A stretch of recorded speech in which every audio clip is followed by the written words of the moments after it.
for a very long time. And that kind of this the weird thing is like the Steam community. Steam was a massive project as well. Almost in that league. Depends on who you talk to, but I do remember when Steam came out and all the hype came around and people started posting and posting, oh, I just earned $80 for posting a picture of my lunch, and just like, these super early days when everything was kind of up. And I think that a lot of people would be very surprised to see that like the Hive community has really continued that torch. I think when you have that whole like the name and branding change because of the fork, obviously, I mean Steam's still kind of there, but not really. And then you got like the listings on exchange differences and stuff. People just sort of like forgot that the Hive community is here, and it's still here, and it's not like a new community. It's like super long in the tooth. And anytime I talk to old Hive heads or whatever they want to call them, Hivians, there's always a ton of there's always like a ton of history there, and there's always a lot of like that OG energy. And sorry for ranting a little bit too long, but basically, I found that what this is all about, in my opinion, and a lot of our opinions, I'm sure, about freedom tech, freedom money, and freedom tech is super strong in the Dash community, and it's super strong in the Hive community, and a lot of the rest of the very modern DeFi world and stuff, the 2021 and onward kind of thing. There's a lot of that, but it's a fuzzier. It's not really known as much. And I find when you do talk to modern people, most of them do get it. They do get the, oh wow, this is freedom. You can do this without intermediaries. This is awesome. They do get it, but they're kind of new to the gospel, as it were, the gospel of freedom, of decentralization. They're kind of it's so having a lot of times just having like partners who get it, I think is really cool. Yeah, I think it like you said, it's kind of like that OG crypto mindset and what crypto was kind of originally about. A lot of people that have come into the space more recently over recent years are obviously about a lot of different things. And I think that's okay too. Whether it's like NFTs or meme coins or whatever, there's something for everybody in crypto, but there is something to be said about that OG mindset. People that kind of came to crypto originally because of, the more core values of being able to, live unbanked or, have censorship resistant speech, or owning their own data. All those core values were really, fundamental in the early days of crypto, and they've kind of become less fundamental in a certain sense where you can come into crypto and not really, care about freedom of speech or freedom of, data or freedom of access to finance. But you can still find things to do in the space. So I think that that's kind of diluted that original kind of mission of crypto a little bit. Um, but when you talk to someone who's been around for a while, it becomes super evident, that they believe in those core ideals. And yeah, I remember when you and I met in Croatia and just kind of hit it off quickly when we started talking about all this stuff. And really just talking about like the future of crypto and being unbanked and a lot of the financial tools, I think is where we connected. Obviously Dash is very focused on, payments and being able to live unbanked, and you are obviously very famous for that. So I know that we kind of hit it off on a financial sense of things, but just from that kind of core value standpoint, I really saw that you and Dash were, really aligned with kind of the ideals of Hive and obviously coming from the legacy chain, which is what we call Steam.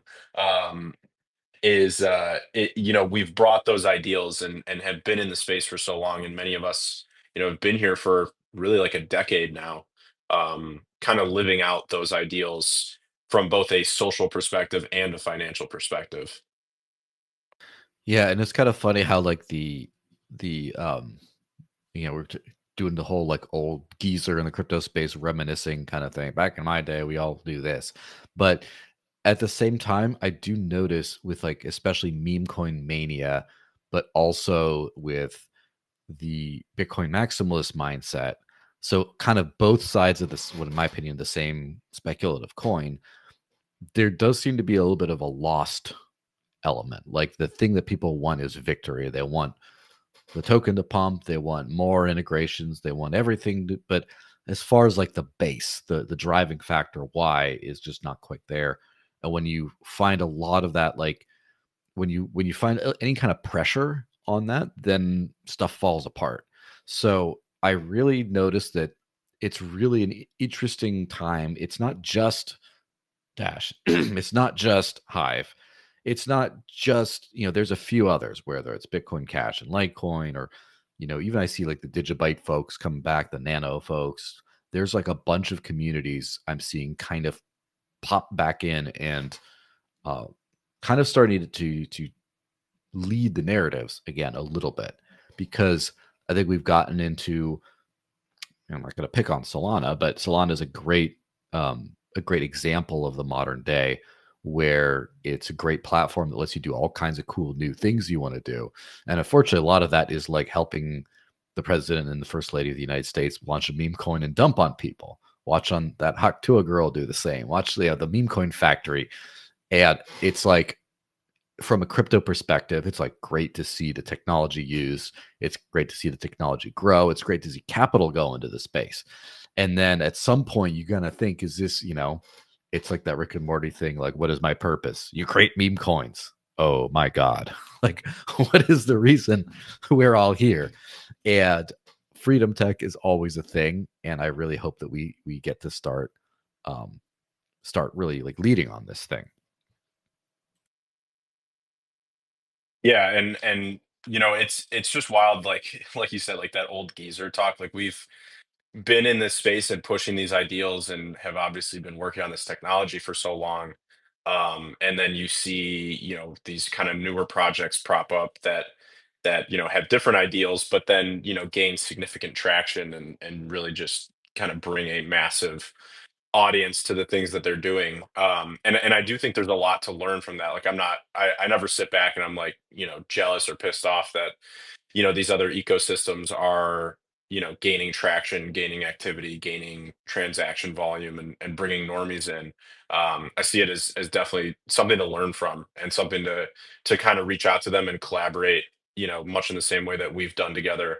um, Collaborating with these other ecosystems and finding ways to tap into the audience and loyalty that they've built up. I think is generally a good thing. It's you can't just knock people because you don't like what they're doing. I would say, if they're successful at it, there's a reason they're successful at it, and hate it or love it. It's the nature of the space is that it's fast moving, and there's a lot of different people with a lot of different mindsets that come to crypto. So there's many people who come here just for money and to essentially play casino games, with things like meme coins. And the more you kind of understand and tap into that, the better that your, integrations and technology will do in the long run.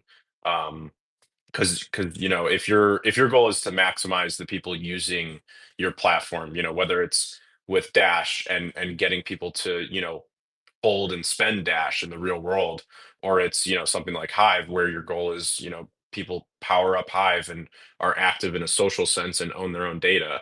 Whether whichever goal you have fundamentally, understanding these other ecosystems is a fantastic way to push forward, because the space is always changing. And like I said, those core ideals remain, but from the surface level of things, everything's always changing. So, there's a lot more people now that use crypto like a casino, and you see things like, Poly Market. I mean, literally in the mainstream, I feel like every time I turn on the news, I hear Poly Market. Um, so crypto has really gone mainstream already. But one thing that a lot of us are trying to figure out is, well, we've been building in this space for 10 years. While crypto itself is going mainstream and Bitcoin's gone mainstream and things like Polymarket have gone mainstream, how do we get how do we get those trickle down or downstream effects from everything else going mainstream and bring it back to kind of like that fundamental, dare I say, crypto bro, mentality. Yeah, definitely. I feel like, um, the normie shock troops, as it were, the new people coming in.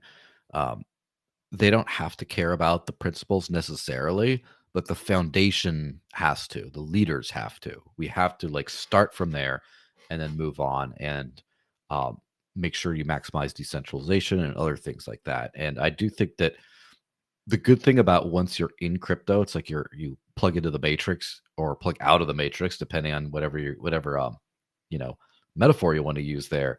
But then all of a sudden you're connected to everything. So if someone pays you in a random crypto, like if you just get a meme coin, you're just right there. And I think that newer people might accidentally discover the freedom aspect of it.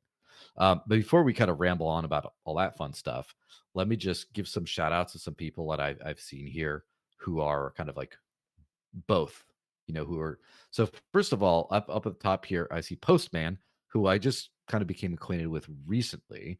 A long time Dash user and investor. And in particular on our 11th anniversary space, again, maybe I'm misremembering. I don't think I am, but just maybe he chimed in and was talking about how the INLEO integration really, the partnership really got his attention because it's a long suffering Dash user, just like, okay, well, let's see, when is the bounce going to come? When are we going to come back? And then he definitely mentioned that, and he is on INLEO right now. He posts a lot of really funny, spicy memes here on X. He does sometimes post them on INLEO. I'm trying to get him to do it more often, but yeah, you should follow him here and on INLEO. And of course, One Time is a good old school friend of ours, one of the more active Dash community members. We definitely like him. He does have an INLEO account and has posted a few times there. As always, is trying to get people to be more active, but he definitely has been active, and we're very happy to have him there. The crazy person in this is Dash News Italia, or Dash Italia, or Italia Dash, I guess is the handle on INLEO, because he has been super active on X, but also I'd almost think even more active on INLEO ever since then. As far as like, I wouldn't be surprised if we have more posts from Dash News Italia or Dash Italia on INLEO than all the other Dash users combined. Just gone crazy on that stuff, which is great because I just see, imagine being able to do your daily Dash postings and actually earn Dash from it. Um, Splowik is one of the oldest Dash community members. He might even predate me. I'm pretty sure he does. He'll have to tell me later. But like I kind of poked into the Dash community in like 2016, but I think he was already there. And he's also on InLeo as well. Tanta Stefana is one of the very, very like I believe a 2014 era um, Dash person who's been there just since the beginning. She's great, love her. I don't know if she's managed to get in Leo figured out yet, but we will get her there. Get on board the crypto boomers, as it were. And let me just see. There was a couple others that I noticed. Let me switch to that was just from the X thing, the Threadcast. Um, Now, I don't know if you see, there's a few that are kind of some interesting um, kind of things. Uh, Felix Herman, or Reginald Flex, as he goes by, as displays now. He is a longtime Dash community member. He's been to the Dash convention Europe. That's where I met him in person in 2019. He's been around for a very long time. But also he's been a long time, I think, Steam user and then Hive. And so even though he's, commenting on the Threadcast and things like that now, it's I'm not it's kind of like on the fence if you can kind of claim him as like a Dash onboarding, because he was actively using Steam and then Hive the whole time, but just not really in Leo until now, right? And let me see if I can find any others off the top of my head. But yeah, that's just from the top of my head, being able to scroll through people I personally know were kind of brought into the in Leo fold from the Dash side of things. Uh, Cal, have you noticed any in particular shout outs you want to give, or just in general about activity you've seen from like Dash users? Yeah, I mean the obvious one has been you and the main Dash Pay account. One thing I've seen that I really like that you're doing is actually just cross posting, what you post on X. And I think that that's kind of like the minimum, viable way to kind of get into it is obviously sign up with the key store sign up option, which lets you connect a Dash wallet to a Hive wallet. And then, I mean, if you're active on X, you can literally just when you and this is something that I do as well, but I kind of do it in reverse order. Um, is have INLEO and have X open side by side and just literally copy and paste the same, thing that you'd post in like a, an X post into an INLEO thread. And now you've got, the best of both worlds and it takes you an extra, I don't know, 15 seconds to do. So I think that that's kind of like the minimum viable way to get into it. And then when you get comments or replies on either platform, you just obviously reply to the people who are supporting you and commenting and obviously upvoting or liking you. So I think that that's a great strategy. So definitely, definitely give my first shout out to you, Joel, and DashPay. The DashPay handle for kind of leading the charge in that way. Yeah, Um, for I sure. have And one thing I should point out, though, go ahead. also, Blau just commented and he said March of 2014 is when he got into Dash. So, like, wow, like really far back. I will point out about um, I have a this my account that I created on for INLEO was created in September. Um, but I've been a Steam user from like the early days and just kind of took a break. Started doing on Hive when the fork happened.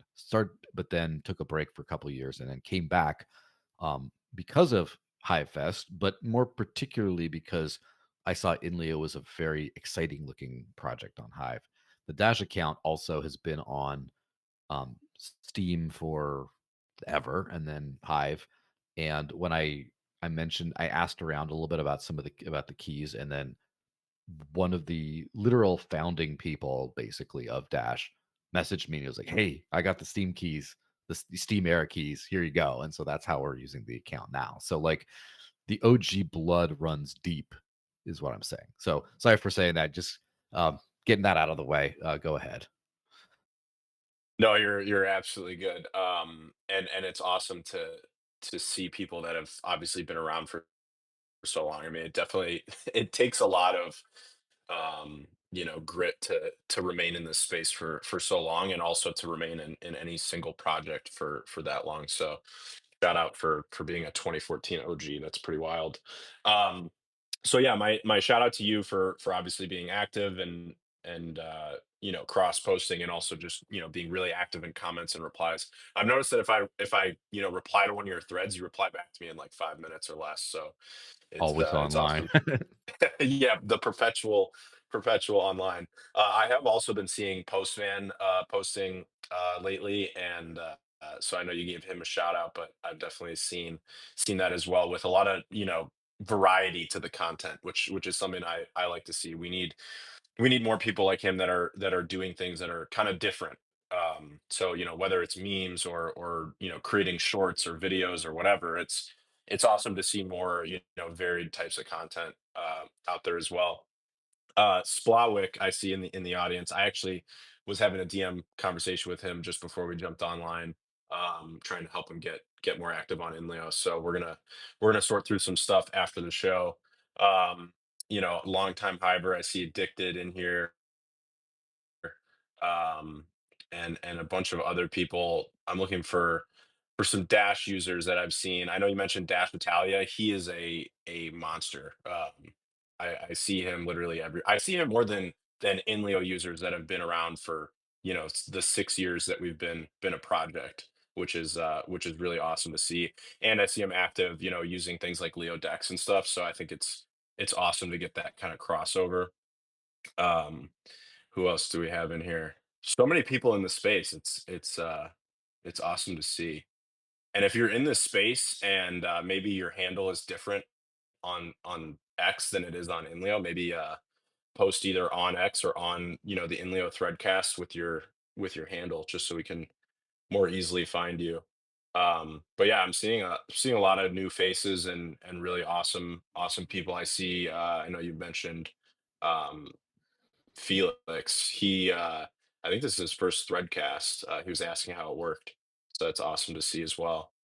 Um, Yeah, and almost I that we just am have. going through because obviously I show well, a big part of the growth strategy when I took over biz dev and marketing for Dash in about a year ago, like a year and a month, like 13 months ago, basically, was referral link stuff. Basically, tracking, partially monetizing, mostly just tracking our signups so we can see if we're actually driving new user growth.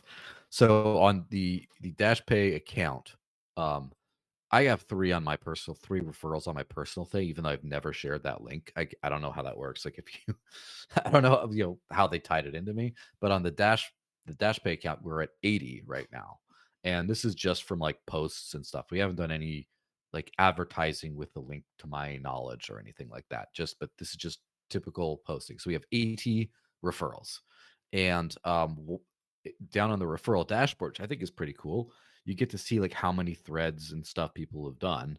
There's a bunch, I would say there's a bunch of like, zeros, like people who just signed up and that didn't really do much about it. But then you have a few like single comment or then a bunch of comments. In particular, one user in particular, Ogren Kondrat. I don't even know how to properly say that, but was one of the first ones, and he's up to um, what is it, 663 threads, and what the blog post ticker thing is 936. So he's been a very active user, and he's not here. Or I don't think he's here right now, but he's definitely one of the ones we got. Again, a very active user since September who just hasn't, maybe is not part of the group right now, but is still an active poster every day.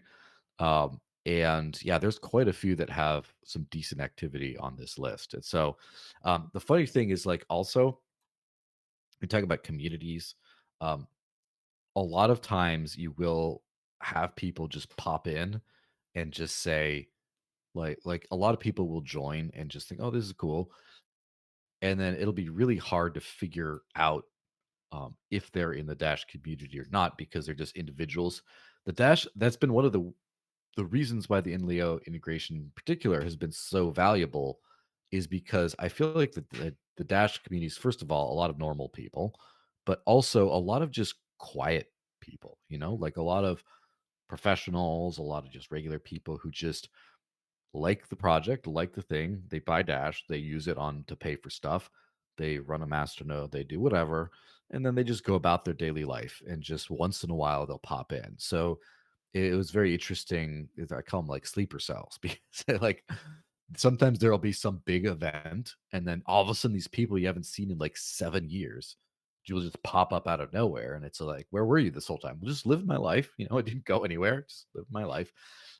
So sometimes, like one, I will give a shout out. I don't even know if I see him in the threadcast. It's hard to keep track, keep an eye on all these different things, but the last Dash I've seen around, and definitely someone who acts very normal, like acts very like a normal INLEO user, but because of the name and has admitted to it in the past, is a Dash onboard. Um, Another one who I'm sure you're familiar with from like all the customer support questions and stuff is Oi Caramba, who's a professional photographer, like photographs models and things like that, and has been very active on INLEO this whole time, and is one of the old school Dash community members. Don't see him here either, but I have seen him floating around before. So just some extra shout outs that maybe I that weren't accounted for already. Yeah, yeah, that's I think it's a good you kind of threw me a nice ball there with the referral program. So the way the referral program works is actually really interesting. So you don't only the original V1 was that you had to share, you actually have like a specific sign up link that you can share, and people can find that like in their settings page. Um, but one thing we added when we went back and did a version 2 on that is the ability. So when you share a post, so if you share like a blog post or a thread or a short, that you've created on Inleo, if you share that anywhere and you send that link to somebody, if they sign up, we actually modeled this after the Amazon affiliate program. If they click that link and like read your blog post, and then they sign up to INLEO afterwards, you get credit for that referral. So then it moves to your referral dashboard, which people, you mentioned people can find it under the More tab on INLEO. Um, so, when someone clicks a blog post or a thread or whatever that you've shared, and then sign up, you get that referral credit, both in terms of rewards and obviously just seeing those people in your dashboard. Um, and the kind of interesting part of that, which I was really pushing the dev team hard to create this. It was not super easy, but I'm glad with how it turned out. If that person say reads your blog post or reads your thread and then leaves InLeo, like they just like read the post and then close the tab.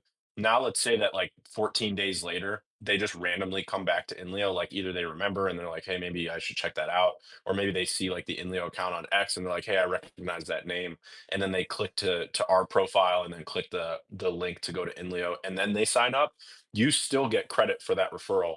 Um, so the way it works is when you share a post or a thread, it actually drops a 30-day cookie in the user's browser who clicks that post link. And then, so obviously the UI remembers them when they come back, if they come back obviously on the same device.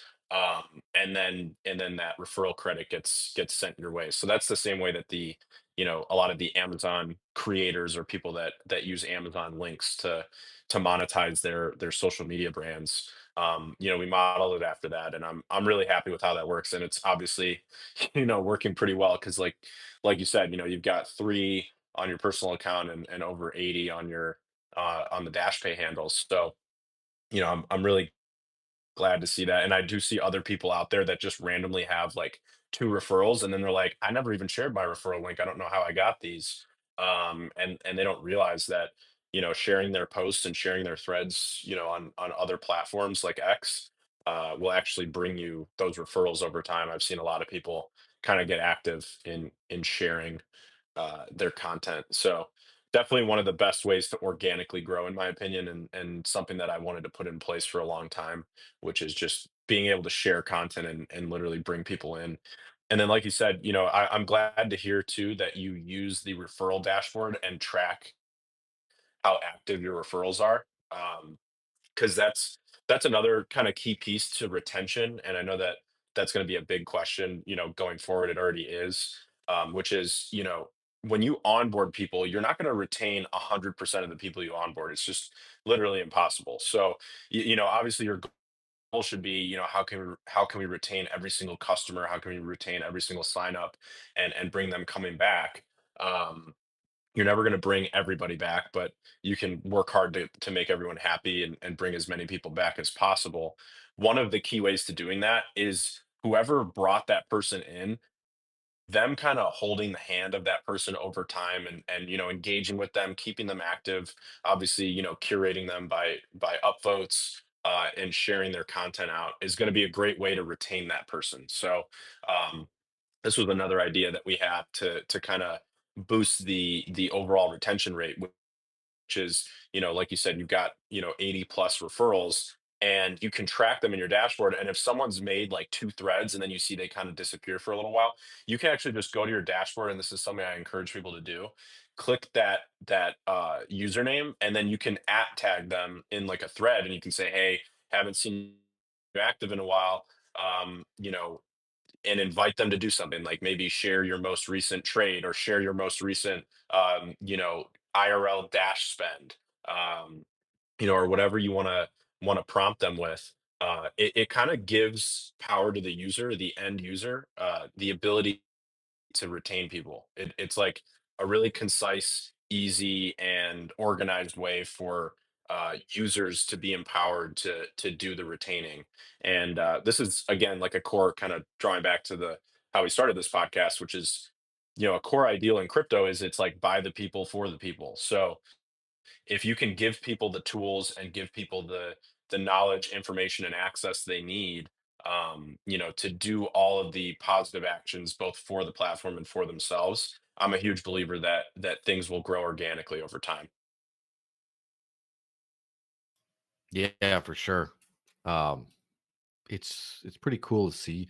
Uh, the cool thing is I do feel like we're at the start of something cool. Like it's not I even though Leo's been kind of like around for a while, I do feel like it's kind of like, we're at the ground floor just based on the speed of innovation and the speed of feature additions and things like that.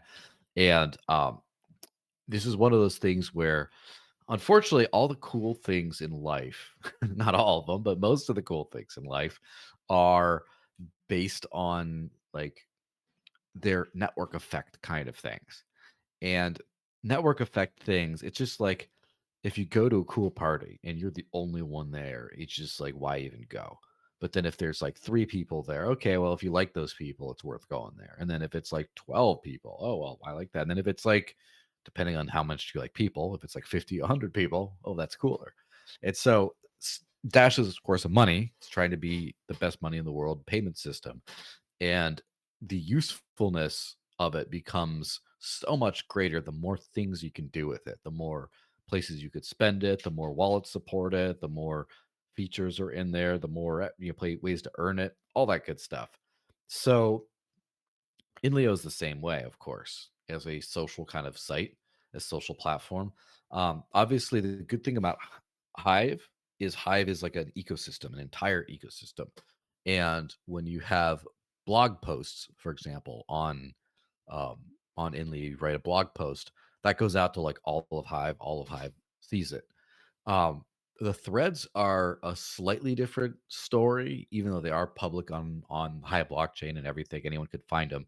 It seems like we're still at this point where other Hive interfaces, and by the way, I expect this to be something that's solved that we move past in a few years, just based on either the competitors will either go away or they'll kind of adapt.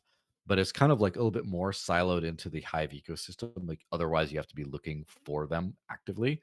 But even so, like you have Hive users from just the rest of the ecosystem can just go interact with InLeo users. So it's all a very nice ecosystem of interconnectivity. And the cool thing is, like, the on at some point when everyone's on there, it's going to be really, really nice. Like, obviously, we have mostly the Hive ecosystem, but then we have the Dash world jumping in a good way, in a really strong way right away. But then the rest of the kind of the connectivity, the glue that connects us all together, is sort of the Maya protocol, right? It's the cross chain DEX that allows Leo DEX to bridge from Hive to Dash and vice versa.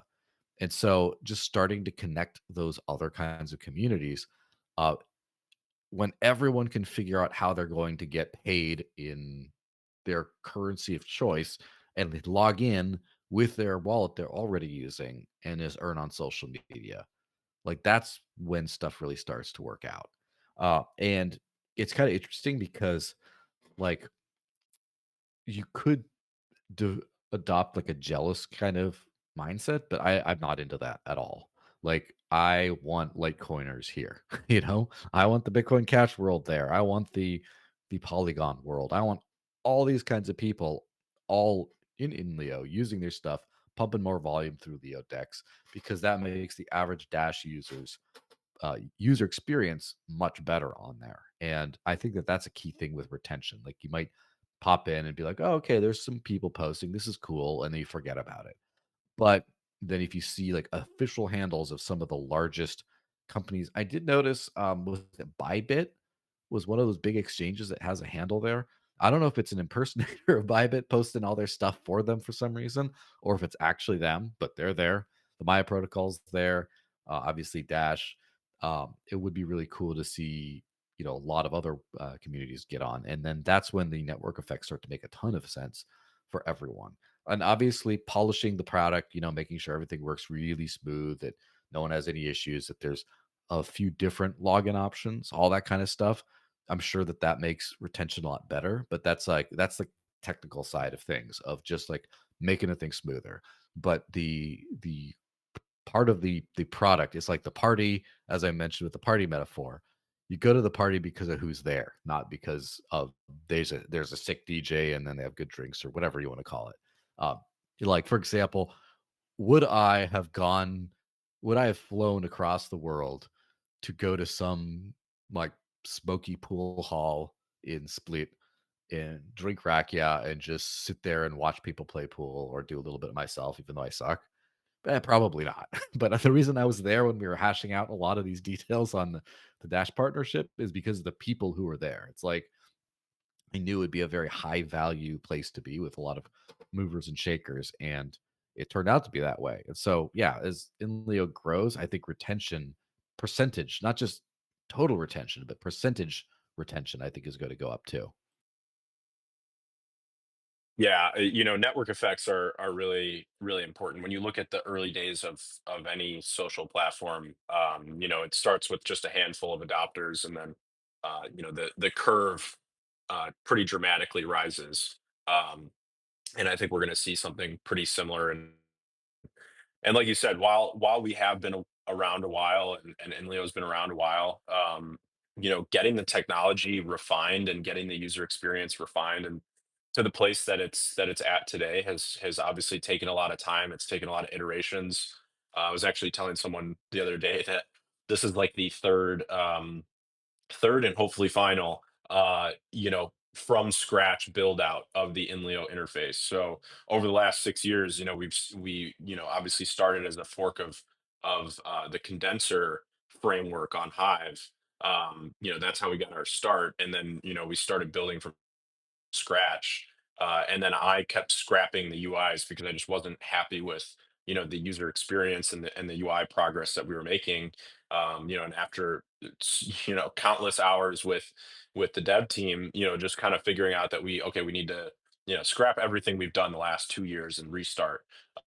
Um, so going back to kind of like the 2023 2024 era, we had scrapped everything and we said, okay, it's time to build, and I kept calling it Project Blank, which was to bring microblogging to the Hive blockchain, because it wasn't done at scale yet. Microblogging on Hive.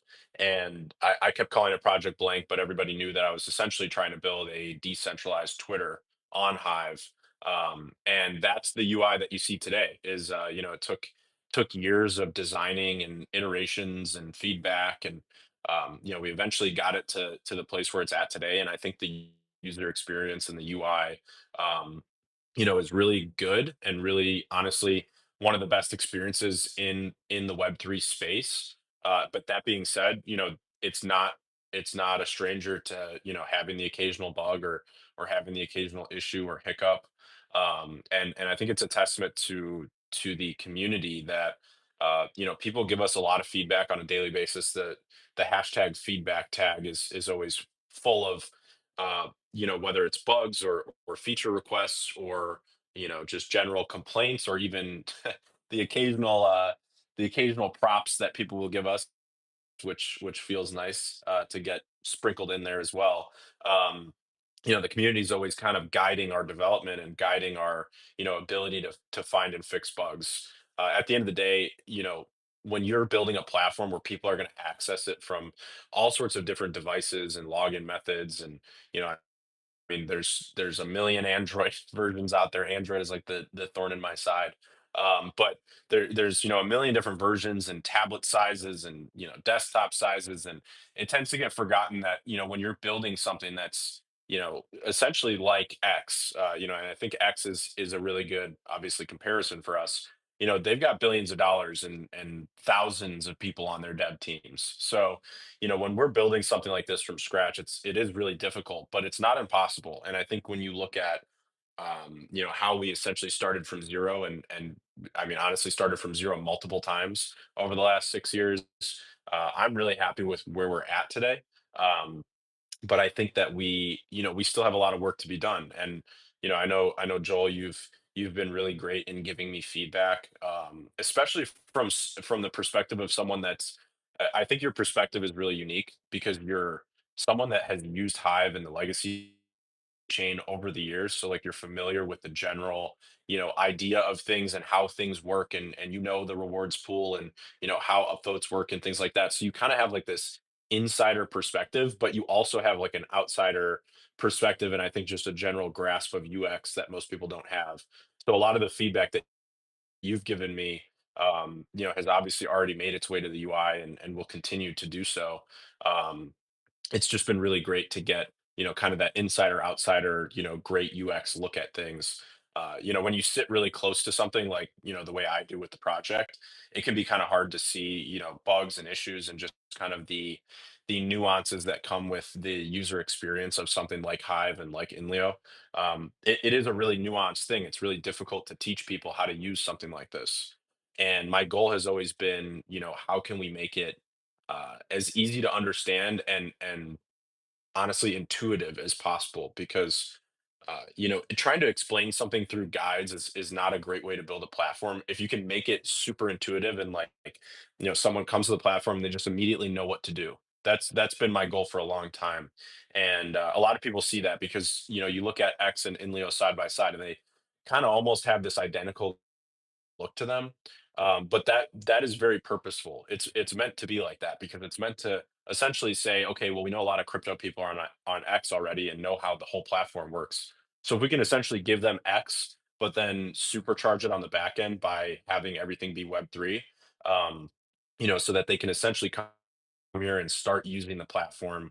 And it feels like X, it feels familiar, but then they're like, oh, wait, I'm also getting rewards. Oh, wait, all my content's also getting stored on the blockchain and it can't be taken away from me. And all my data is stored in this, Hive account that, is immutable, can never be deleted, can never be taken away from me. I think that's the really powerful way we grow.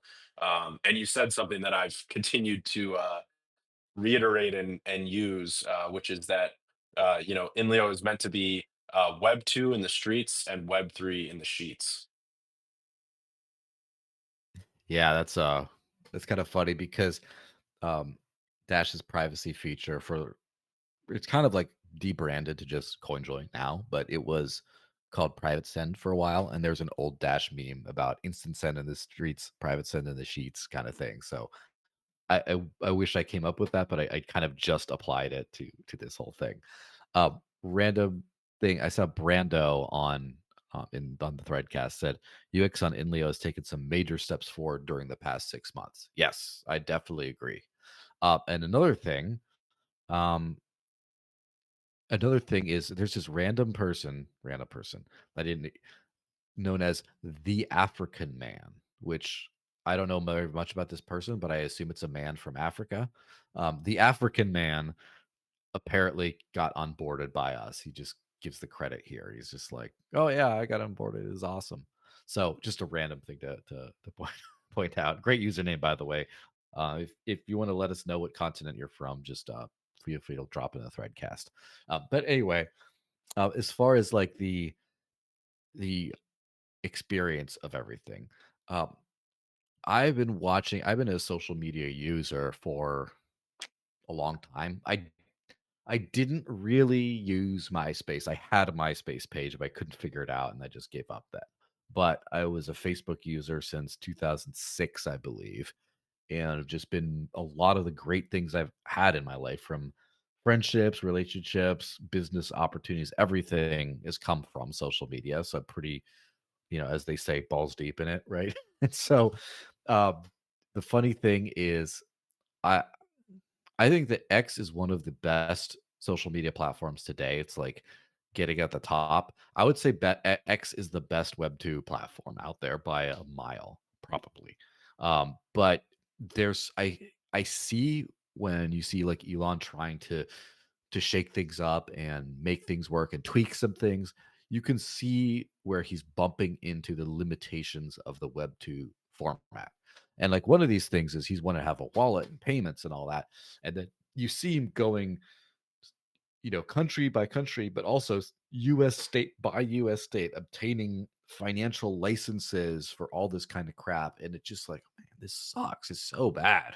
And just like the interoperability between different networks. Like, there's no way you're going to be able to sign in to X with your Facebook account. It's just never going to happen. It just can't happen. The business interests are not aligned. The tech doesn't work that way, all that stuff. And I think that this is where Inleo gets to be like a mile ahead, not just like, well, it's nice. It's kind of like X, but not as many people there. But it's cool that you can earn without KYC, and you can sign up with your wallet. To take it from there to something really cool is where you start integrating with everything. And like Leodex, I think is a great spot that kind of combines that. Interestingly enough, I've been on work calls like literally all day and up until right and including I guess right now. Um on two different calls I brought up in Leo as a something that as a justification for why I was asking them to integrate a specific feature. One of these was and we obviously we'll talk off air as always, but one of these was a crypto bill pay on ramp, off ramp, etc.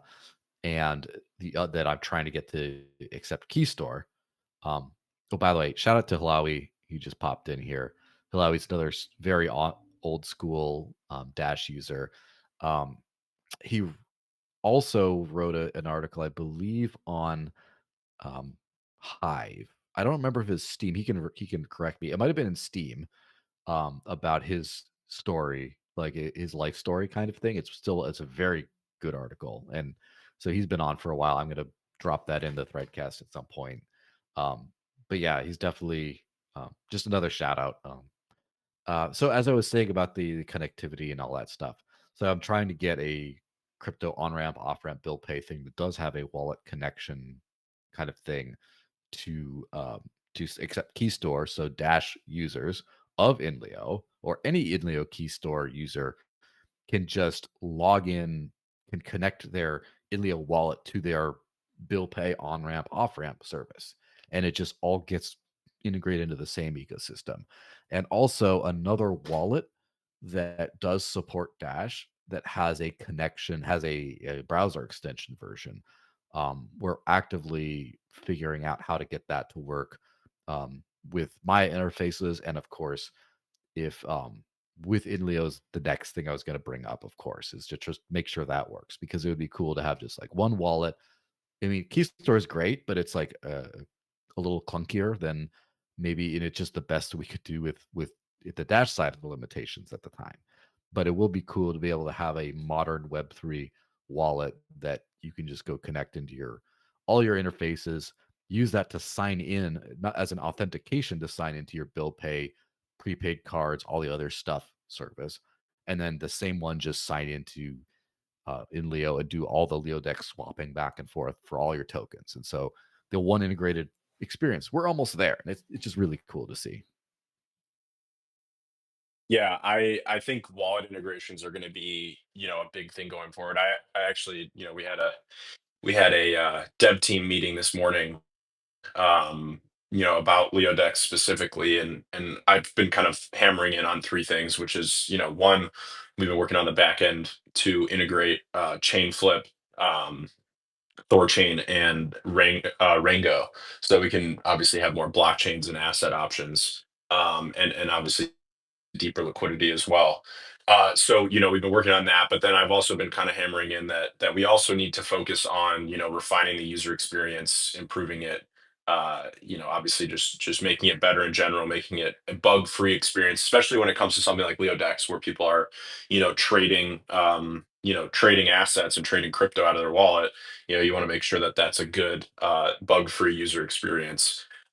So that's something that's been a heavy focus. And then the third piece of things has been wallet integrations and making it, more accessible to, anyone with any wallet, um, who wants to utilize it.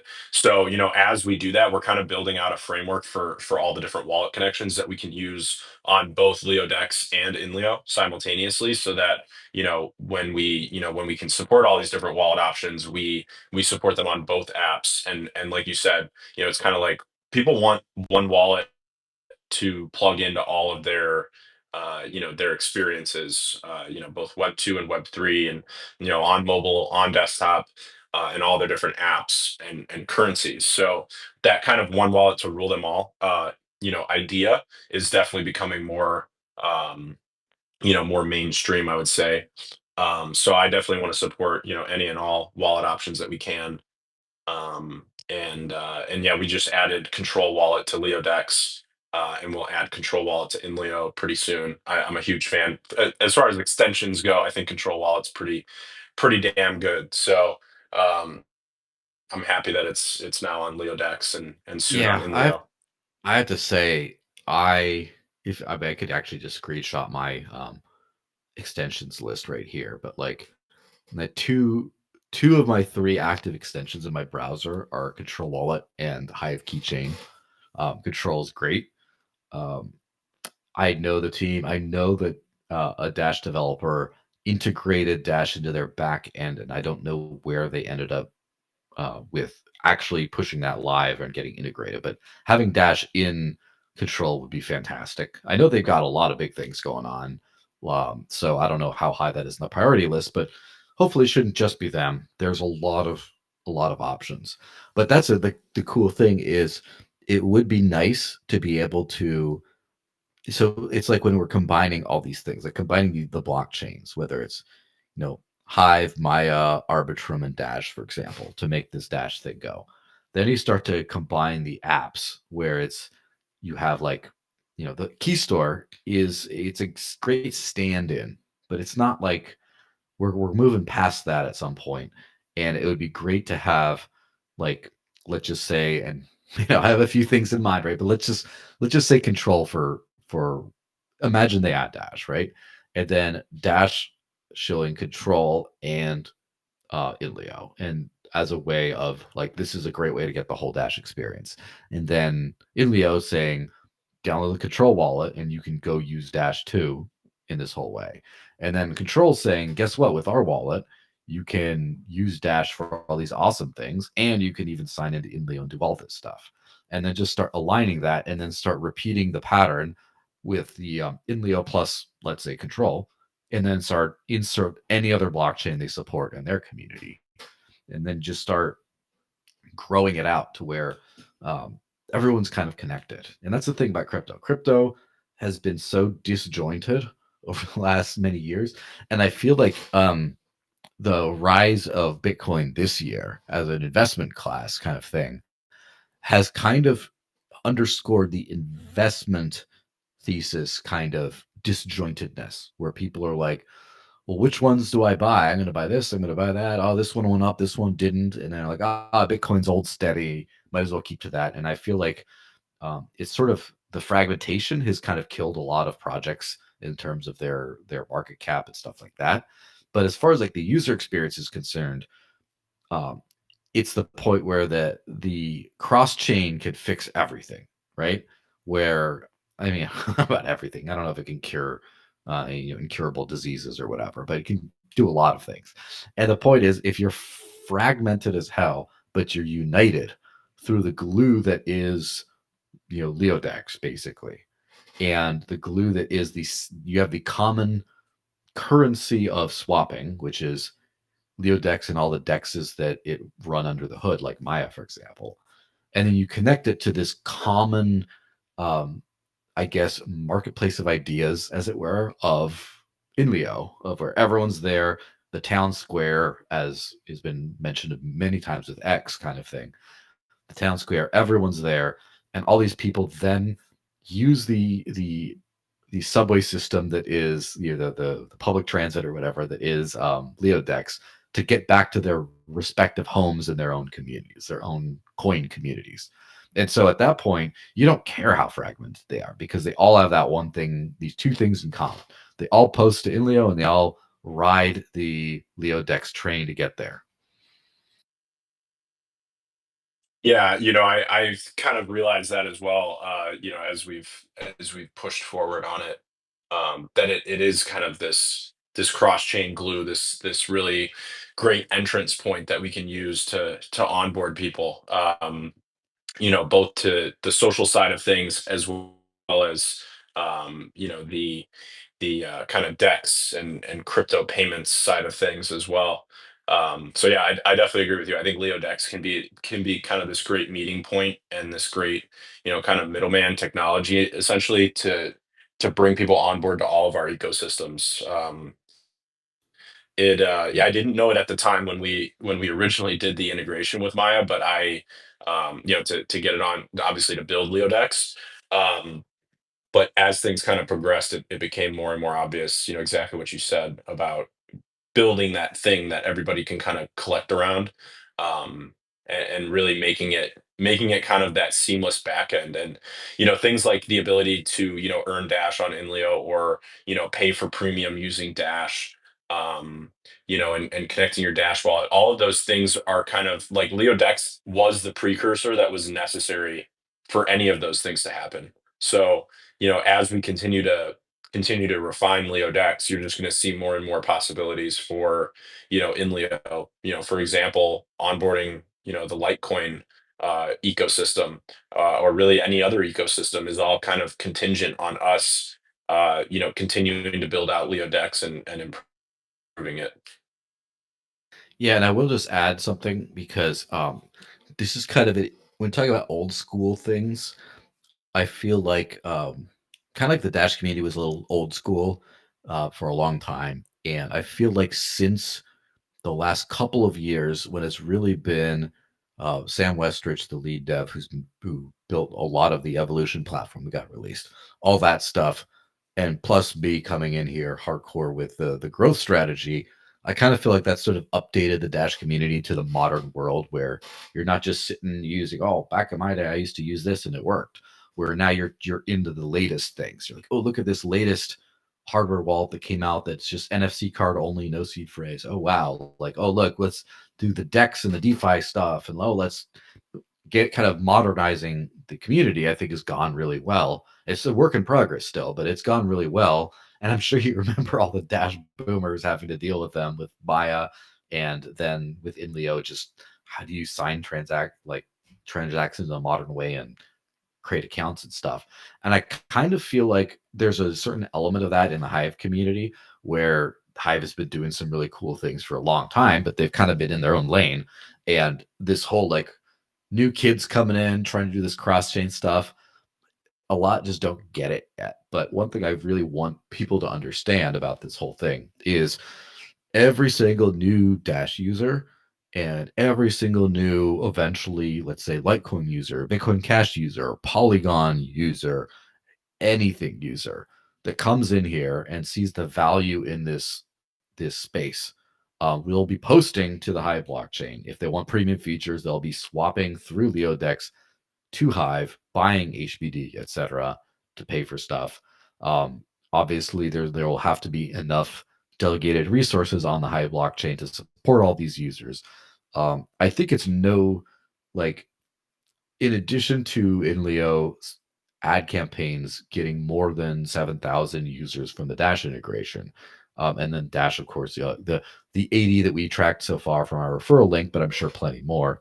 In addition to just all that stuff, I think that we really did. If you look at the price charts, like Hive has done pretty well since the integration. Like we've seen some conspicuously timed pumps right around then, and I don't think that like especially once you have projects far up the market cap rankings with a lot more name recognition and a lot more capital around them start to get here. I think we're going to see I think it's a perfectly mutually beneficial relationship, but in terms of for the blockchain's visibility and capital potentially, I think that Hive is relatively the much bigger winner of each of these than the other chain, to be honest.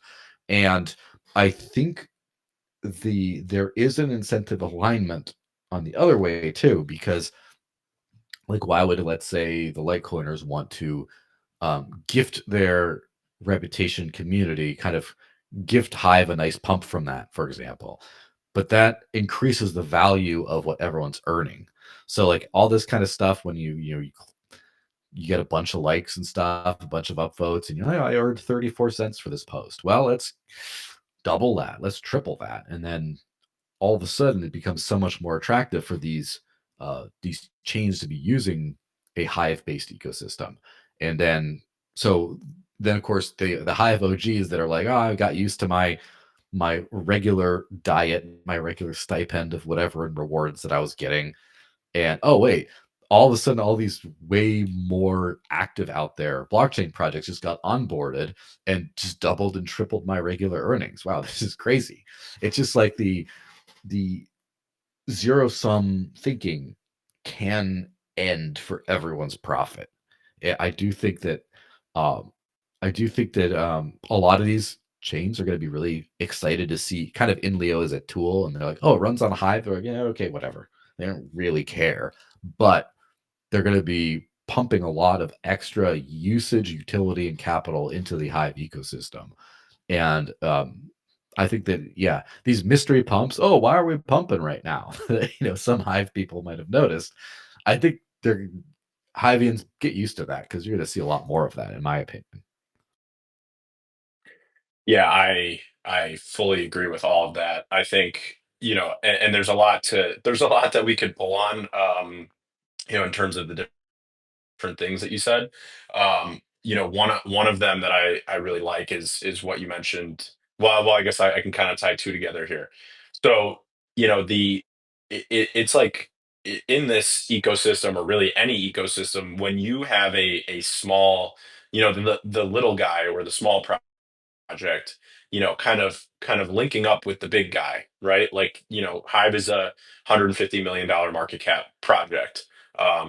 Dash, I know is anywhere from 500 million to $1 billion, depending on how the altcoin market's doing, which the last couple of weeks have not been super nice to us. Um, but you guys are a much bigger project. You've got a lot of brand recognition out there, and you guys have a lot to gain from partnering with us and with Hive, in terms of really just adding new features, adding the ability. And I think this was kind of one of the big points we made early on, which is, Dash has this incredible ecosystem that lets you spend it all over the world. But one thing that was kind of lacking or missing, or not developed yet, was the ability to earn Dash, which kind of rounds out the economy for Dash.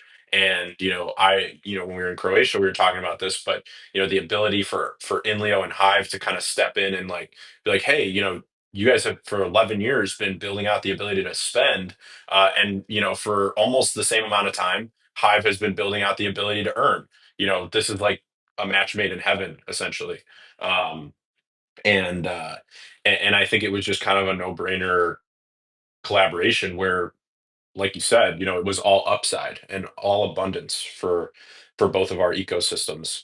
And when I look out to the rest of the crypto space, I realize that, really for every ecosystem out there, there's something to be gained. There's something that each project kind of lacks that the other one does well. And if we look at the ecosystem as, we're all kind of in this collective mission together, which is really what crypto was always meant to be. Um, we're all in this collective mission together to get more users and get more people adopting crypto and adopting blockchain technology. If we look at things from a collaborative approach, we're able to see a lot more opportunities out there where really every ecosystem can come together. And whether you gather around Leodex or Inleo or Hive or Dash or whatever integration, whatever platform you want to call your home base, collaborating and reaching out and being friends and partnering with other ecosystems is only going to be a net benefit. It's never going to be a net negative. When you collaborate with people who are doing good things in the space. So I think that that's just my main, criteria when we look at really any project we want to integrate with or partner with is just, are you doing good things in the space? And if the answer is yes, then I think that there's, a path forward for all of us to be benefiting from each other. And again, on something you said, which is there's a lot of crypto projects out there with massive market caps, and for Hive as an ecosystem that allows you to earn and allows you to power up Hive and obviously have a stake on the blockchain. It's called Hive Power, where you curate content and that's how rewards are determined. We have a lot of value in partnering with those chains and saying, hey, let's join forces. Let's have a collaborative approach to the future. And a chain like Solana, has $100 billion in market cap. Um, and relative to Hive's $150 million market cap, that is just incredible potential for us. I mean, if even some fraction of the users or investors from Solana have any level of interest in Hive, it's going to be a massive benefit for us. and then it's just a net benefit for them because now they have a way to earn Solana. They have a way to talk about their meme coins on chain. They're obviously already interested in blockchain and crypto, so the selling and they obviously use X pretty heavily for their activities. So the selling point is already there. I mean, there's no real learning curve to onboarding those people. So that's why I've been so heavy-handed in really trying to push forward on these things. And like you said, and I don't like to claim credit for things unless I'm 100% sure. But the timing of Hive's price increase in late November, early December, and our integration kind of officially going live on November 26th. I don't think that was completely coincidental, and I know that we've talked about it that there's a lot of capital and interest and users in the Dash ecosystem, and to say that none of them kind of saw Hive and saw our partnership and said, hey, this is pretty interesting, let me get a little bit of exposure, or let me check out Hive on an exchange, or look at Hive on a Dex rail like Leo Dex. I think that there were plenty of people out Yeah. there from each ecosystem that did the same. For sure. I've been posting all the Hive people who have said, "Hey, I'm buying Dash now. I'm using Dash." There was some Hive B, I believe it was. I can't remember the exact username. Let me actually scroll up because oh yeah, Polish Dash Hive or Hive Polish or Polish. I can't tell which one is intended. But he says, I've been using Dash many times. Nowadays I use it to pay at Bitrefill via Binance, converting Hive. And that's just again another Hive user that has started to use Dash as their money because Hive doesn't always have the best like no one has Dash. I would say no one, but like basically no one. Like Dash is one of the top three, if not the top, easiest cryptos to spend as actual money. Depends on the given day, depends on everything else, depends on geography and service, of course, but like it's up there. And so to be have that connection is really cool. I've noticed, of course, a lot of Dash users as well. Oh, and by the way, we got a new referral during the screen. I just checked the 80s is now up to 81. Uh, but yeah, it's the the connections are pretty, I would say important. A lot of like Solana degens don't really know how to use Solana as money, as freedom money, and it doesn't really have any built-in privacy or anything like that. And so you just take some of these communities, they start aping into INLEO and posting stuff all over the place and having a good old time. And then at some point, it's like, oh, guess what? There's the Dash corridor out is really just set up. It's just all the way set up for them.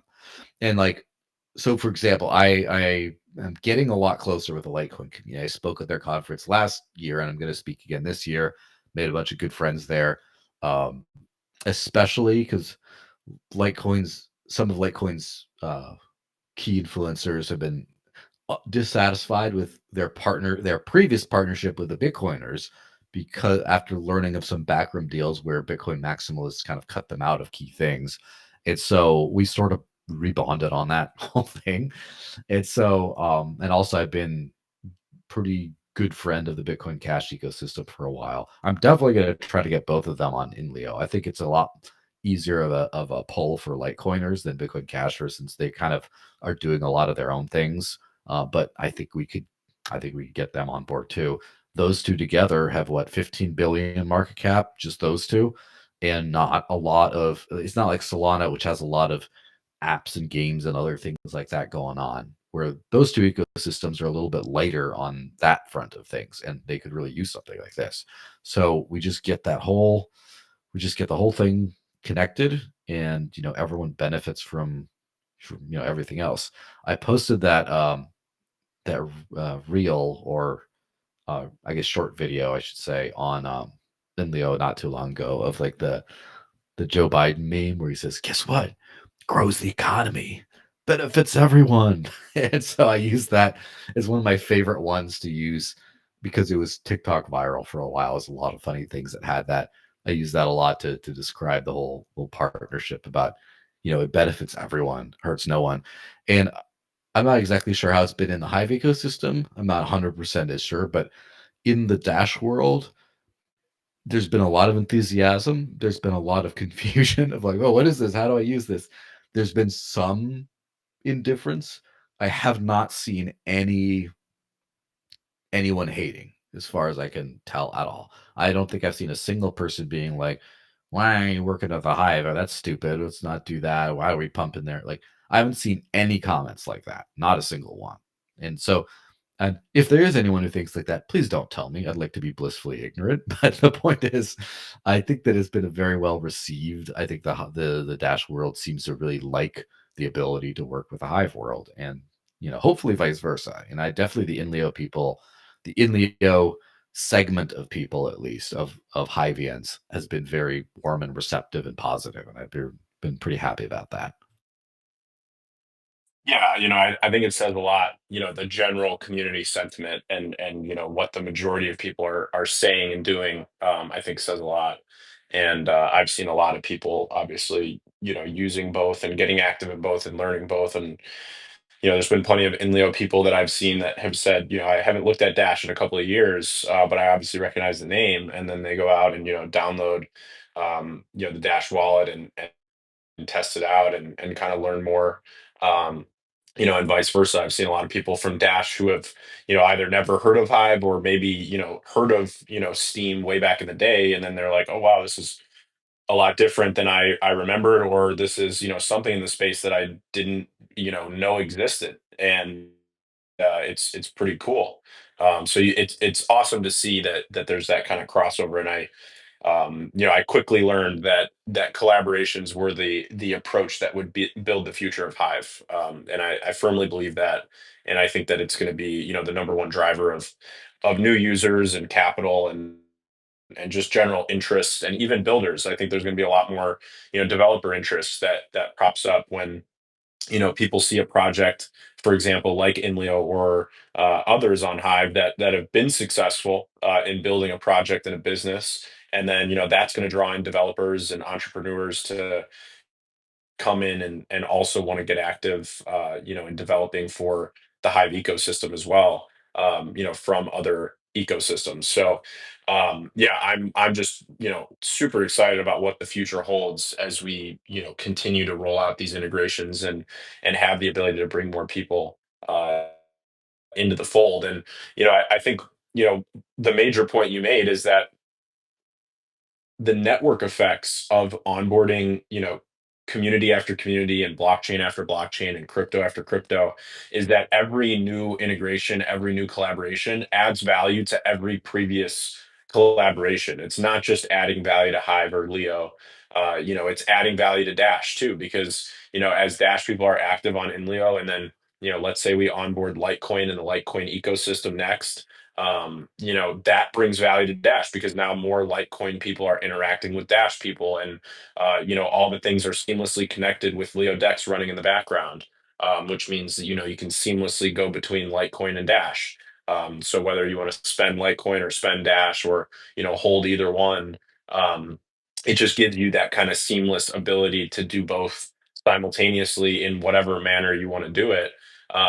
So as we just continue to onboard, I think it's just important to hammer that point that the network effects benefit everybody who gets involved. And I think that that's something that we need to continue to push, and really get away from this tribalism. And I think you quickly learn, I like how you talked about Litecoin and that you're getting more involved there as well. Um, you quickly learn that people have these tribalism walls and these kind of this built-in hatred for really loose and fragile reasons. As soon as you kind of talk to them like a human and you talk about how your ideals are really similar and you're trying to build in this space and trying to make the world a better place, um, you really realize that all the tribalism is kind of just like inherited from people that there's like that small group of people on every chain that is really loud, and it's like the squeaky wheel gets the grease. And those people are super loud, and it kind of bakes in this tribalism that really shouldn't even be there. And when you talk to people that are more open minded and kind of tech forward, they're more than happy to knock down those barriers and work together. So, I know I've seen a lot of tribalism between various projects out there like Coin, Bitcoin, Dash, Hive, and many other. I mean, really every crypto project has had some level of tribalism at some point. But like I said, when I talk to people, they're just more than happy to, talk about how to make the world a better place because we all share these fundamental ideals. Again, going back to how we started this show. Um, so, I mentioned that we're working on that Thorchain integration, which will obviously add Litecoin to Leo Dex. And once that's live and obviously in place and working well, it opens us up to immediately being able to do the join INLEO earn LTC integration, which means that we can then tap in and add Litecoin and the Litecoin community to the INLEO Dash and Hive family. And if we look at it like a family that we're all kind of working together, building together, aiming for a better future, we just keep trying to kind of adopt new family members, and each new family member adds value to the existing family, and we all just kind of keep growing and keep developing together. And that's really the future that I want to build. I want InLeo and Leo Dex and all of our ecosystems to just work together and be awesome together. Yeah, and I see Postman's had his hand up. I'm going to let us speak in just a second. Let me give a little anecdote on that. Yes, last year there was a couple of conferences that offered to like pay my way out to go and speak. Hive Fest being one of them, and I decided to go. There was another one earlier in the year that offered that will remain nameless, um, that I really wanted to go to, but it was kind of mono ecosystem, kind of maximalist, and I just could not see the value, like justifying it as a work trip to go out there. So I declined because of that. And high because high, I saw the willingness to work across blockchains on this kind of thing is the reason why I decided to go to High Fest instead. So I actively, for me, when I see maximalist sentiment in crypto, dominating, I should say, crypto ecosystems or influencing them too much, it's an immediate kind of not interested almost. It's not like I would never use them if there's not a fun technology or community, but I just like I'm not going to invest in growing this. This is not part of my pie anymore. This is making them rich, making their users, but not all of ours. And so that's kind of like my binary thing. It's just kind of like a red flag, dating red flag. If they only talk about themselves, right? Dating red flag. Anyway, Postman, why don't you go say a couple things? Hi guys. Yeah, I wanted to say something for a while because I figured you guys actually came up with something pretty good. Like, like cross-chain integration is so important, especially now because the whole game of crypto started about being decentralized, free money, pocket system, and all of a sudden now we getting excited about BlackRock buying, about Trump buying, which is like it's literally like evolution of hip hop, you know? At the beginning we all love it because it's about what we do, and then they were gold picks and diamond teeth. So I think we should somehow use this narrative and perhaps join forces to promote this just for the sake of bringing back the decentralized narrative back into the picture, and sort of leave behind the excitement behind, Black Rocks, Trumps, and all this shit that's totally irrelevant, where we actually started 10, 11 years ago. Yeah, absolutely. It's definitely a case of the crypto world has shifted in an interesting direction. And eh, the thing is, what I have noticed, sometimes it can be if you're old school and nostalgic, you've seen crypto start out in a certain way, and then you've seen the majority of the mind share shift to something that's not amazing, maybe. It's not maybe the thing I like the most. But my sector in absolute terms, what I care about, the digital cash, the freedom space, privacy, all that stuff has been growing. And it has been shrinking as a percentage of the crypto space, which is the sad part. But the good part is it keeps growing. Like I still remember in end of 2016 when I decided I had no bank account. I was living all on Bitcoin, and I just couldn't make it work anymore because of the network conditions, which never improved. Um, and had to switch to something, and Dash was the most feasible option. There was like 6 months where that was rough, where I was like, okay, I'm relying on two services and two friends of mine, and there's a couple more that allow you to shape shift swap it from Dash to Bitcoin, so that's fine. I could kind of barely squeak by. Now I could just at the dartboard just throw, kill a random service I use every day, like say a bit refill or Spritz Finance or one of those things. I could just get rid of them. It still live 100% on Dash. It just and even if I got rid of Dash now, there's nothing quite that works as well. There's nothing that quite has the same level of integrations and number. But if I could cobble together a still living on crypto through a few different coins if Dash went away too, like the strength of the crypto as cash thing is so strong now. And of course, it's just so ignored because most of the space is on other things, but the utility has never been higher. And it's just like, I'm sure I'm not really an investor, so maybe I'm talking out of my ass here, but I'm sure a lot of investors learn to look for early signs of something. Like, for example, I heard some story of some guy who used to get Snapple iced teas from the convenience store, and then one day he saw half the Snapple section was gone and replaced with like competitors like Arizona iced tea and other things like that. And that was his sign to short Snapple, like hardcore, and he paid off big. Or just like when you start to see, they always talk about like the strip club metric for the economy, that you go to a strip club and ask the strippers how business has been, and if they say no, not that good, it's like an early warning sign that the economy is going to go down. And there's all these kinds of things. And as someone who's in the throes of biz dev for all the time, um, as I was just chatting with one of our payment partners today, um, the sheer number of businesses offering bill pay, offering gift cards, offering prepaid debit cards, offering merchant solutions, all that kind of stuff that have been just popping up and multiplying and getting, that's that early warning sign that we're about to all be living on crypto. Like maybe not now, but in the next 4 years, I think that we're going to have a ton of people using this as money. And it just like, what is it, that slowly then all at once kind of thing? I think we're really getting to that point. And so the same thing happens with like uh blockchain social media type stuff. Uh I I downloaded the Farcaster app a while ago. I never finished getting it set up because some sign up process screwed up and I just couldn't get in, so I stopped. I'm not seeing the blockchain social media thing really flourishing right now. I'm seeing X because of X's I guess after the acquisition and rebrand, um a lot of the problems with it. The acquisition of America.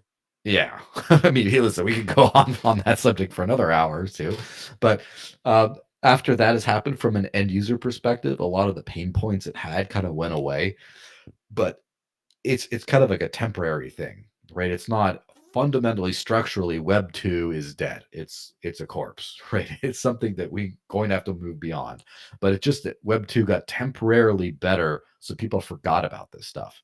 And I think that INLEO is great because it's still building, still doing partnerships, still increasing utility, still uniting all the systems at a time when there's not a lot of good competitors, right? You could say there's competitors in the Hive ecosystem, but they're very much just in the Hive ecosystem. For crypto, I don't remember the last time I heard someone mention Farcaster. Again, because I don't use it, I don't have good data on that, right? But I I kind of feel like InLeo is positioned to be one of those, oh my gosh, when did this app come out? And it's been out for a long time, but like that everyone just jumps in and starts using. I don't know if any of you have any insights on that. Just you could tell me I'm wrong on this. I don't know. Am I? No, I think you're 100% right. It's slowly and then all at once is honestly one of my favorite things to say. And we mentioned that network effects are really the key to growth. Really for anything, especially for crypto and a lot of this stuff that we're building, whether it's social features or engagement on chain, or spending crypto in the real world, or paying for things, using the cross chain rails and kind of like automatic swaps in the back end. All this stuff is heavily dependent on network effects. It's really like, if things are at a small scale, which is kind of where they're at right now, it's really, really difficult to go from like one to two. But then when you go from like, 10 to 1,000, it's like exponentially easier than the one to two. So I feel like we already went from, zero to one, which was really the, 6 years of just kind of grinding out the UI and the back end, and honestly even the vision of how we would do things. I mean, things like, if you asked me 6 years ago if we'd be on this space right now with Dash and doing the things that we're doing now, I would have said you're nuts, and that doesn't sound like it's feasible or likely to happen. um, but this the 6 years happened, and things evolved, and we found new ways of solving the same problems we were trying to solve for years before. um and we went from zero to one. We got past the kind of like the where most projects die is in that like zero to one valley, and getting past that was really difficult. But now that we're past it, we're at the point, and really just at this like stepping off point, like you said earlier, that it feels like we're kind of at the beginning stages of something, where network effects can really take hold. And we go, you know, we've partnered with you guys, and we're seeing a lot of activity in both of our ecosystems, and a lot of, really great relationships are starting to pop up. And it's only been, since like end of November, like we said, and it hasn't really been that long. And as things mature, and our relationship matures, and the relationship between our communities matures, I only see good things happening for both of our ecosystems, as these network effects take hold in the many different areas I just outlined. Yeah, random thing. I think Sorry, that guys. I'm just gonna cut yes. in the very last time. I do a lot of international business with between. I'm based in London, but I do a lot of business with Dubai, Caribbean islands, States. I'd be very interested to find out how I could use Dash. That's A, and also perhaps you guys could create some sort of. This is more for Dash than in Leo, but maybe you can post it on both. Create some holy bible of case studies of how you could use Dash to your benefit, which would be good for the network as well as for everyone else. Just saying. I happen to have to wire a lot of money between all the continents, and any little helps. Yeah, I'm on it. We're working on some things. The trick is um the volatility part of the native any native crypto token does cause annoyances for it kind of makes there have to be a lot more things in the middle. And because of that, good thing is now since the beginning of September of last year, we have the evolution blockchain, and the dev team is very close to getting a really cool token system built, and it's almost done. And of course, we're already in contact with a bunch of different stablecoin providers, some centralized, some decentralized, and are going to work vigorously on getting that on board. So I guess the point is, once you have some good, like a good stable coin or something that runs on Dash Rails, and you still have like 1 to 3 second instant finality, then it becomes a thing where you don't have to worry so much about trying to sell it really quick on the other end. You can wire back and forth, and or send back and forth the Dash amounts. Again, also to and from usernames and contact lists in a good, easy sort of a way. So that's going to be really cool. And that's the thing that I don't think people understand quite about, like, a lot of speculative investors like new projects, don't like old projects.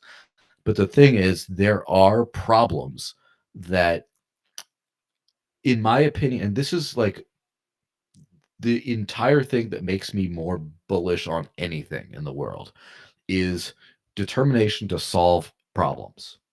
And it's basically like never give up. It's like, who is going to be the champion mixed martial artist? Well, the guy, and not the talented guy in your gym, but the guy in your gym who just keeps on working, and it runs into a problem or a weakness, keeps on tackling that. Which relationship is going to survive? The one where when the couple comes in with a fight, they find a way to figure it out. They just decided this is worth saving. We're going to do everything we can to make sure this works. And what crypto project is going to win? These problems we're trying to solve. We're trying to reinvent money, which is everything for the human race. And that's not easy. That's not even hard. It's close to impossible. But you want to have the projects that are still at the cutting edge of innovation on that are still building after 11 years. You don't do this and do it a couple years and be like, fixed it, I got it. Some things take a long time to build out and to learn those hard lessons and innovate and pivot. And I've noticed a lot of new blockchain projects are innovating well past what old blockchain projects have done, but also they did not learn the lessons of the early ones. So even today, with all of its flaws, Bitcoin is still very solid in some areas, as far as how the structure is built, how everything works together, etc. Like the way the fee markets are established. Like there's some basic structural things that Bitcoin got right that now a lot of new projects are getting wrong. And so what I'd really hope for Dash to do is we've been at this point where we started on the Bitcoin base and then started doing everything better on top of that. But now it's time to bring in the very newest stuff and have the whole package that we haven't made any of the mistakes of the new projects. But we still have some of the features of them. And yeah, basically, there's as a random thing. I have to share a presentation. A colleague of mine, Sven, gave a presentation at WAGMI in Miami a few weeks ago. Uh, and basically, the whole thing is about the evolution platform and how it solves Web 3's broken promises, and about basically everyone said you could use Web 3 and you don't have to trust intermediaries. It's all decentralized, but well, you kind of have to run your own node to do it, and so therefore you usually outsource that to something like Infura. And then, oh well, how are you to even find all these posts that are written to decentralized data? Well, you got to have an indexer. You got to pay an indexer to do all this stuff, and then at the end of the day, you're trusting a bunch of middlemen anyway. You can't really, you know, just because you technically could do it in a trust minimized way doesn't mean anyone does it. And that's the one thing that Dash with the evolution platform focused really hard on, is to have the full thing where through the decentralized API you can access without a node. And because all the stuff is indexed and queryable and as proof along with it that you got the data you requested, all built in. You don't have to have a third party for that. I feel like that's a good position where now we're all ready to really shine. Now we built the whole thing the right way from the beginning. So that's a little bit of a off tangent kind of rant. Um, we're probably getting good to wrap this up pretty soon. Does anyone else need to say something who hasn't spoken yet?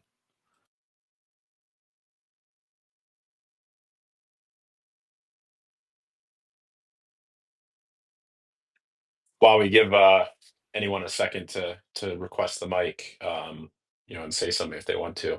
Uh, I'm a huge fan of the payment rails, and it's awesome to hear that you guys are working on that with evolution and stablecoin providers as well. I think that really integrating these payment rails in the real world is going to make a massive difference. Um, one thing that I put out an announcement about a few days ago is Leo Merchants, which is again tying into this idea that LeoDex is kind of this hub for things. I posted a link to that post in the threadcast. But I've got a pilot program rolling out for that with 25 different stores that are integrating Leo merchants. And what it does is really awesome. It's the same. So technically, the first integration of Leo merchants, which obviously has been included in the 25, is INLEO. So we've been testing this now for over a month, and very heavily with Dash as one of the payment methods, because obviously now we have a lot of Dash users on INLEO. Um, is the ability to pay in any crypto and accept any crypto. So what these rails allow is, and you can see this live, like literally happening live on INLEO already, is with INLEO Premium, just being an example. we only accept HBD for INLEO Premium, which is Hive's stablecoin. It's called Hive backed dollars.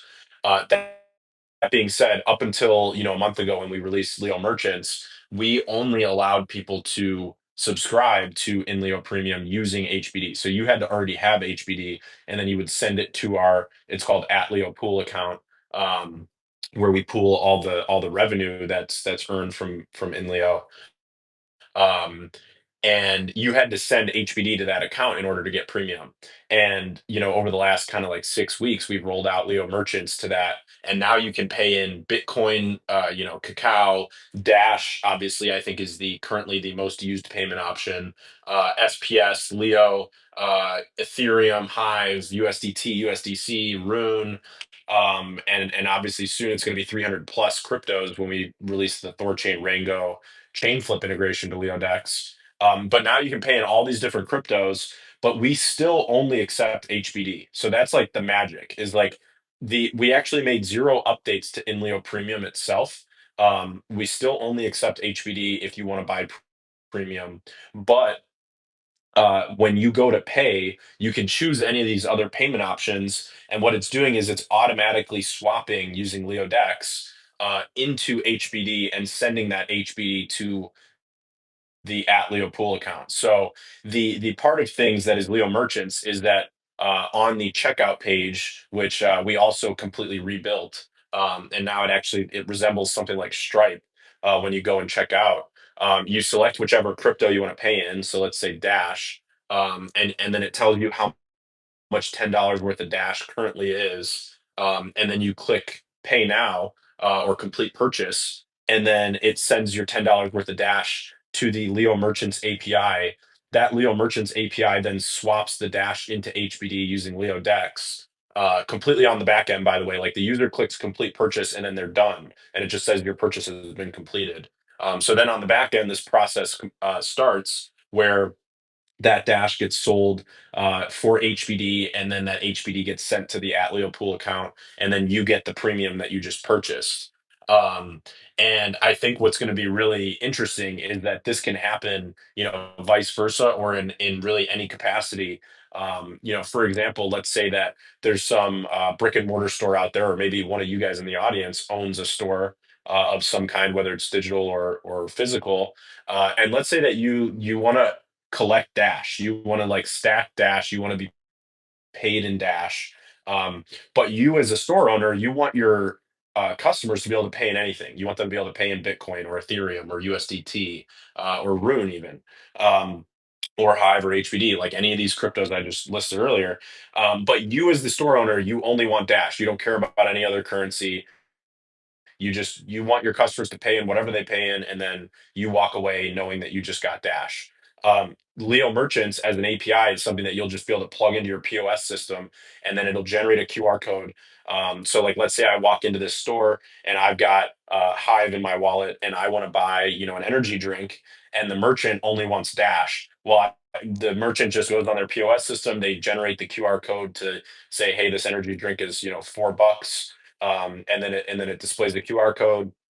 I scan that QR code with my Hive keychain mobile wallet, and it's $4 worth of Hive. It sends that $4 worth of Hive to Leo Merchants API. That API automatically swaps the Hive into Dash, and then sends the Dash to the merchant, the brick and mortar store owner. And now that store owner just received Dash, and I just paid in Hive, and both of us walk away obviously super happy. So this is something that we're now rolling out to other stores and like IRL stores. So I'm going to be really obviously heavily focused on seeing this be successful. The precursor to this, like I mentioned earlier, and that's part of the meeting I had earlier with the devs, which is we need Leo Dex to be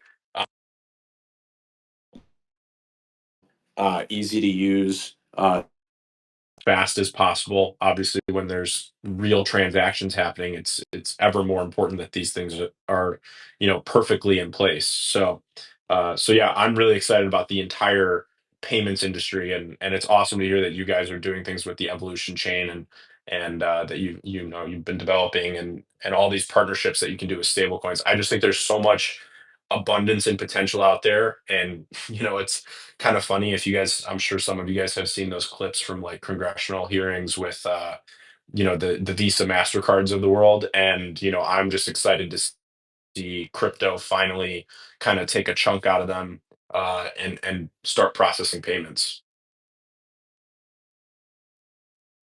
Yeah, absolutely. And that's a massive thing. And obviously, unfortunately, unfortunately for my time and sanity, I can never just go onto space and talk. I always have like 5 hours of follow up that I'm like, oh, we should talk about this. We should talk about that. Let's integrate this. Let me introduce you to that. And yeah, there are just so many ways that this could go. And it is very refreshing to see people are on the same page about a lot of this. But yeah, I have a lot of potential targets for the Leo Merchants API, for example. And yeah, there's a lot of cool stuff. I do think that we're at the cusp of something cool, something great. And given enough time, I think that everyone will be using crypto. But how that happens and who's in charge is very up in the air. Like, what I don't want to do is just wait for Visa and MasterCard and PayPal to just do crypto and just be like, all right, that's how we're using it. Like, I don't want to just give those same people more money and more control over our lives. I want to do it from a good spot. And having obviously, friends build this kind of stuff and work on that stuff, I think is really cool. And so, um, one thing that I keep on coming back to with when people say, a lot of people get caught up in the FOMO, the markets, all that kind of stuff, um, is no one has won yet. Like what we are all trying to do, whether with decentralized money that people live on and decentralized social media and stuff like that. No one's doing it. Like people are trying it, but including Dash and INLEO, no one has done this at a reasonable scale. And on the one hand, it's easy to get negative about that. But what I think about that is that means that the field's still open. Like some people are like, oh my gosh, like why would I, oh, I remember when we were top this market cap or whatever. And there's always someone like giving something like that. But at the same time, go anyone on the street who is paying with Bitcoin. Like nobody, basically. Who is paying with Litecoin? More people, but still not that many. Who's paying with Bitcoin Cash? Who's paying with Solana? Who's paying with, USDC on Arbitrum and stuff? Like a couple people, mostly crypto DAO treasuries and stuff, but like no one really is doing this stuff. And so the field is open. Like whoever can start doing this is like, whoever can start recruiting can start turning this over into real users, real usage that are happy and keep coming back and do it all in a decentralized, trust minimized way. It's open. It's the future is ours, right? Absolutely. Yeah. I mean, it's like you keep saying, we're on the verge of all this stuff. It's not done. It's nothing set in stone, and it's really up to us as a collective crypto ecosystem. And I'd love to keep hammering that message that we are all a collective crypto ecosystem, to make sure that everything moves forward in a good and positive way. To make sure that CBDCs don't control our lives in the future, and instead we have decentralized cryptocurrencies, underlying all of the technology and the front end payment rails and the back end payment rails, and really everything, as much of the infrastructure as possible, is what I would like to see for the world really moving forward. Having ecosystems and technology underlying things like Dash and like Hive, and like the things that INLEO builds on them, is really important to me. And making sure that everything is a free, open, easily accessible, tech framework is really important to me. The original mission statement of INLEO has always been to democratize access and knowledge to finance. And what that means to me is a lot of different things, but it really means that that everybody has, the access, knowledge, and, really ability to, earn any crypto, spend any crypto.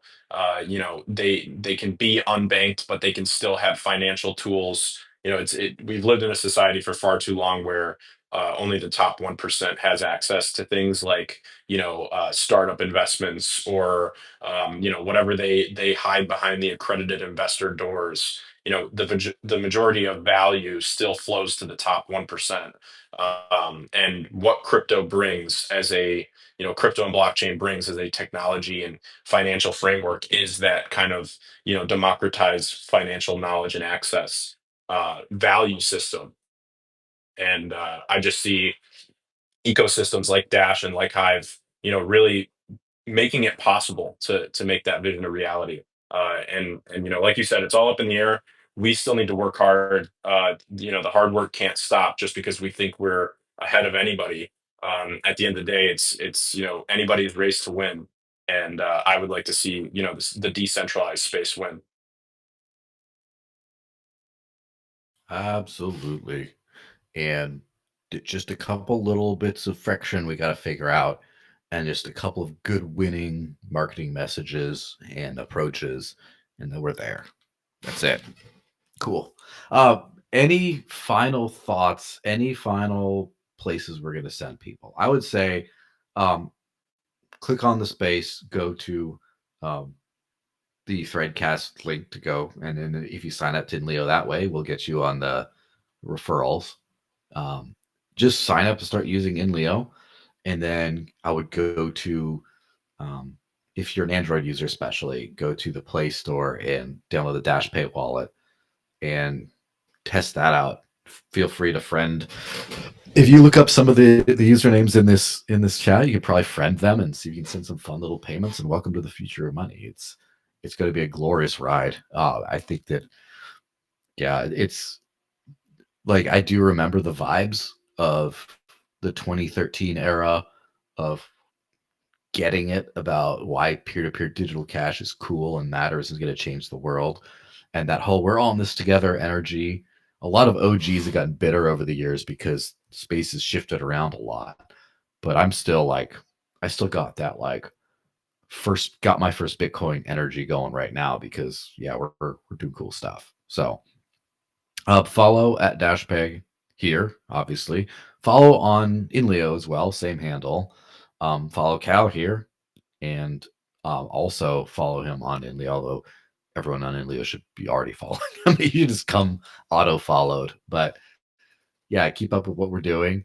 Shout out to the Maya Protocol folks, because they're the ones who started this glue that really made everything like this work, and not just, oh, this is cool, but we don't really know how to make it work. And so, yeah, and also I have to say, random shout out to Starkers of Free Speak, who's the one who harassed me into coming to Hive Fest to get this whole thing going.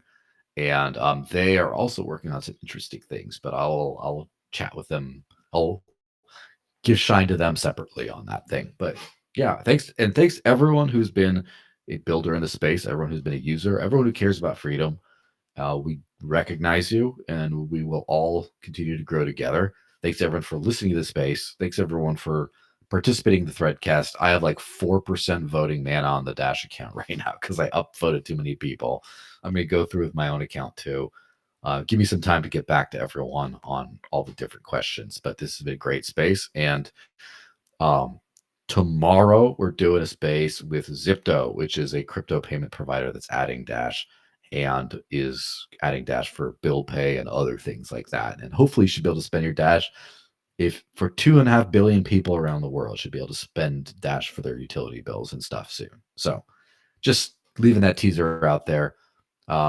Happy Wednesday, right? It's Wednesday. Yes. Happy Wednesday, everyone. Have a great rest of the week, and see you around. Bye-bye.